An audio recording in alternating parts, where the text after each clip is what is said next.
বাংলাদেশিদের রাজ্যে প্রবেশের ঘটনায় জড়িত এক মানব পাচারকারীকে আটক করল জেআরপি থানার পুলিশ। শুক্রবার গোপন খবরের ভিত্তিতে পুলিশ রাজধানীর চারিপাড়া এলাকা থেকে তাকে আটক করতে সক্ষম হয়।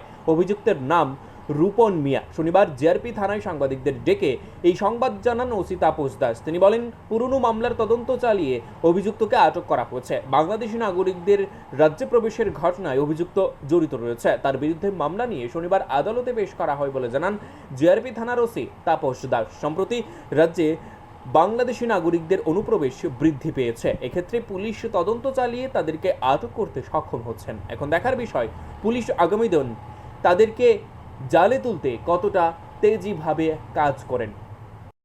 গতকালকে আমরা একজন ইন্ডিয়ান টাউটকে অ্যারেস্ট করেছি। আমরা একটা পুরানো মামলার সঙ্গে যুক্ত ছিল সে অনেকদিন যাবতই। তো এটা আমরা জয়েন্টলি করেছি। আমরা 42 বিএসএফ এবং আমরা জামতলী থানা আছে এবং আমরা জিআরপি থানা মিলে। তো ওনাকে মধ্য চারপাড়া থেকে গ্রেপ্তার করা হয়েছে। তো ওনার নাম হলো রূপন মিয়া, বাবার নাম রহমত আলী, মধ্য চারপাড়া পিএস আমতলী থানার নামে। উনিও মতলব ওই যারা বাংলাদেশি ওঠানামা করে উনি সহযোগিতা করছেন এবং ওনার ইনভলভেন্সি পাওয়া গেছে। তো গতকালকে আমরা ওনাকে গ্রেপ্তার করেছি, আমাদের জিআরপি থানাতে এনেছি এবং আজকে ওনাকে মহামান্য আদালতে প্রেরণ করা হচ্ছে।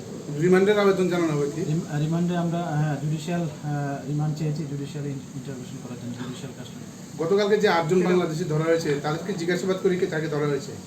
না, এটা একটা অন্য কেসের এটা আমরা আগরতলা জিআরপি থানার কেস 78/24। ওইটা তো ওই নতুন বিএনএস অ্যাক্ট এবং ফরেনার অ্যাক্ট আইপিপি অ্যাক্ট আছে।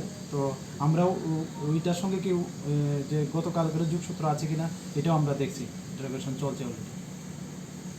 Bureau report, news live 24 Tripura.